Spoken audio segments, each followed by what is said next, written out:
Hey, I'd like to welcome you to another episode of the Mission Matters Business Podcast, your source for all things business. My name is Adam Torres. You can follow me on Instagram at @AskAdamTorres. Keep up with my book releases, book tour schedule, signings, all that other good stuff. Always love to connect with you there. And as always, if you'd like to apply to become a co-author of one of my upcoming books, just head on over to the website, missionmatters.com, and click on Become an Author to apply. All right, so today I have Alison Henderson on the line, and she's founder and CEO over at Moving Image Consulting. Alison, welcome to the show. Thanks, Adam. Thanks so much for having me on. So excited to get into today's topic. So we're going to talk about virtual body language to help us with Zoom fatigue and communication. So that's a big topic. I mean, a lot of people on Zoom, a lot of people that are finally taking some of their businesses online, and this is a big deal. So excited to get into this with you. But before we do, I want to talk a little bit more about what you're doing over at Moving Image Consulting. Tell us a little bit more about your business, please. Great. I work with businesses to create communication ease for them. And I take it from the nonverbal communication side of things. So I teach how to both send better nonverbal signals yourself and also how to read the signals that you're taking in from other people. When there is 70% or more of our nonverbal communication is coming at us and we're not taking advantage of that oftentimes because we kind of put our blinders on or we're thinking about what we're going to say next. And so I call this listening with your eyes, and it's very much like active listening on steroids, because not only are you really listening to what others have to say, but you're taking in the body language you see and you're using it to your advantage.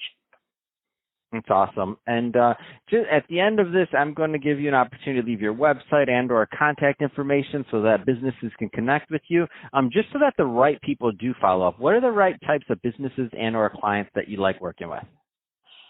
My favorite clients are those in the financial industry, like auditors and accountants, or engineers, honestly, because they usually aren't given credit for being very good communicators. And so much of what I do helps them take really complicated information and make it something that other people can understand, because you have to make sure that your verbal words and your body language are in sync and that they're matching. And when people try to simplify information, sometimes that's not happening anymore because they take what they would normally say to somebody, which might be really complicated language that they know from their industry. And so they communicate really well with their own kind or their own folks. But when they have to go to their clients or when they have to go to someone that isn't familiar with their industry, sometimes they struggle with being understood. And so we really take that information and simplify it both from that body language and the verbal side. So it's super fun stuff, but usually people don't necessarily think about, body language could actually really help me communicate better. That's awesome. Let's switch up a bit. I do want to get into today's topic, so virtual body language to help us with Zoom fatigue and communication. Where do you want to start with this one?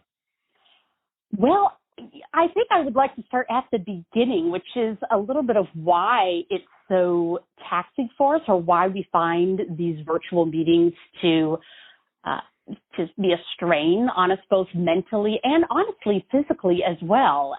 Our brain is dealing with two things simultaneously, because we're kind of telling our brain, we're in a meeting, we're all together in this, but we're also saying, but I know I'm not all together in the same place with you because everybody's backgrounds are different and I'm looking at a box. I'm not looking at a person. I'm looking at a screen. And our brain is kind of constantly doing overtime because on the one hand, we're saying, it's fine, it's okay. But our primitive brain, our reptilian brain that they call it, is very much in the survival mode, and it kind of starts to panic a little bit. Like this isn't normal. This isn't real.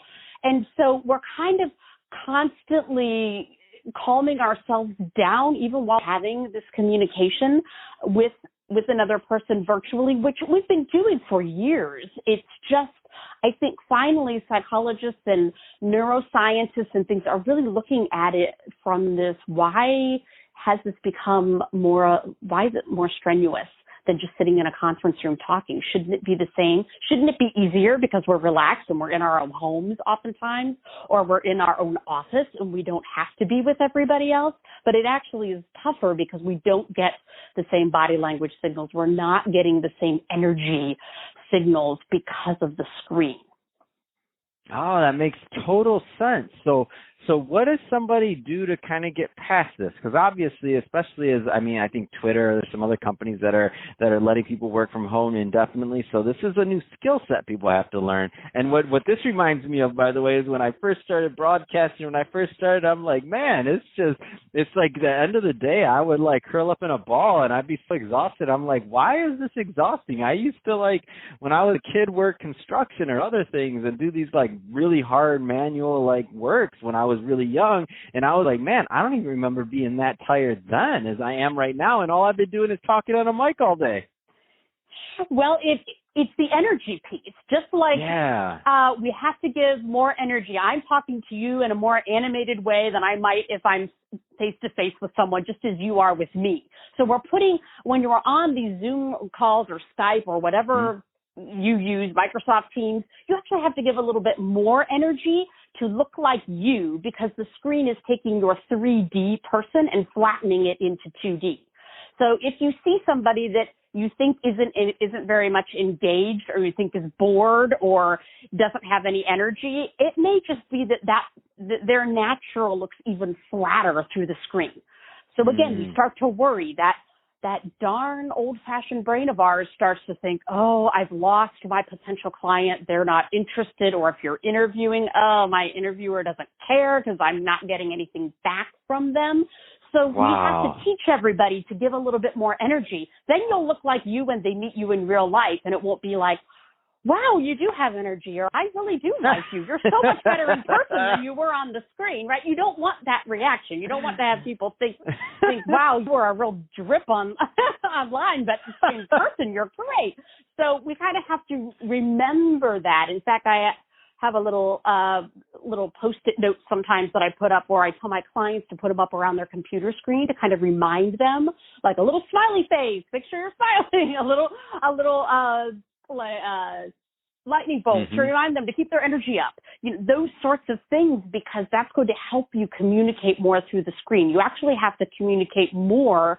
And I even tell people to warm up, and they're like, warm up? And I say, yes, you actually need to warm up your face, like scrunch it up into a really tight ball and then open it up really wide and rub your cheeks a little bit to open your facial muscles so that you're giving more facial expressions. And also you have to warm up your shoulders, because usually we only see from the chest up. So when you only have the bust showing, most people don't communicate a whole lot with their shoulders. That's not what you think of as the most communicative part of the body, your shoulders and neck. And suddenly that's all we have to communicate with, because we're not seeing the gestures, or we're not seeing, or we don't know how to interpret the facial expressions that we're seeing through the screen. And so we have to actually think about, I do a lot of training people in their shoulders, actually, like what shoulder signals can you send to another person to be persuasive, or what messages can your shoulders be telling somebody, because that's all they're really seeing from you, unless you scooch back from the screen, which I like to tell people, scoot as far back as you can so they can see more body language. The more they can see of you, the more they're going to trust you. We tend not to trust what we can't see, which is why we shake hands, right? We show people, I don't have a weapon. I am not here to hurt you. So we don't necessarily see that through Zoom. So it might take you a little bit longer to earn somebody's trust, because they're not seeing all of the body language that you're giving off, in your little box. Man, this is so good. All these tips are amazing. I love it. And I think they're not, and just to be clear, this is a skill. This isn't intuitive. Like, it's not, because we weren't raised talking on screens like this. So, or I should say most of us weren't. Who knows? I'm not going to say everybody wasn't, but probably age group here right now, maybe in the next generation, maybe they would be raised talking on screens. But for us, we're kind of in that in-between thing, like FaceTime, or a lot of these things were invented in all of our lifetimes, depending. I think Skype was maybe 2002 or something like that. So, I mean, that being said, most of us haven't been talking on screens our whole life. So that being, it is a learned movement.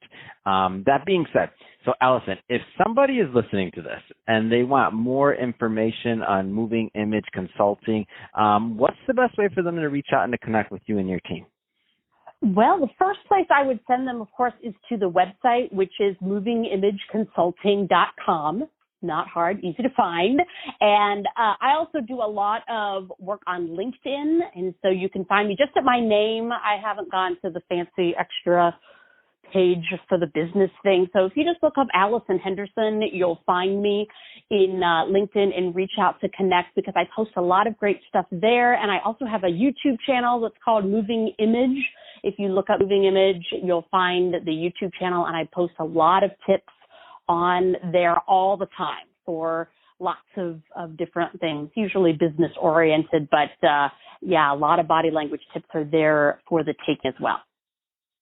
Fantastic. Well, Alison, really appreciate you coming on the show today and sharing more tips for the audience and for myself on how to help with fatigue, with Zoom fatigue and communication. So that's awesome.